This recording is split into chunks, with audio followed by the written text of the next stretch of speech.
ఒక ముఖ్యమైన విషయాన్ని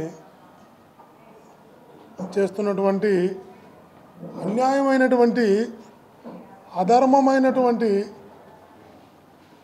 పోలీసులు వ్యవహరిస్తున్న తీరును తప్పనిసరి పరిస్థితుల్లో మీ ద్వారా చెప్పవలసి వస్తుంది.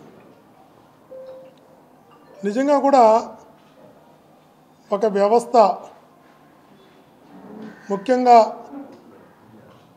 రక్షించాల్సిన వ్యవస్థ, న్యాయం వైపు నడవాల్సిన వ్యవస్థ, ఎవరినో మెప్పించడం కోసం, ఎవరి దగ్గరో మెప్పు పొంది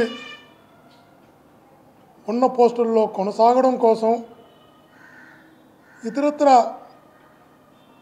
వ్యక్తిగతంగా ప్రయోజనాల కోసం న్యాయాన్ని, ధర్మాన్ని, చట్టాన్ని, చివరకు నైతికతను, నైతిక విలువలను కూడా వదిలిపెడతారని నేను అనుకోవడం లేదు.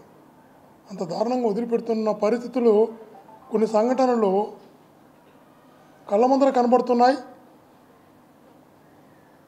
ఓకే, విషయాన్ని కూడా మీకు చెప్తే మీరు కూడా ఆశ్చర్యపోయేటువంటి అంశం.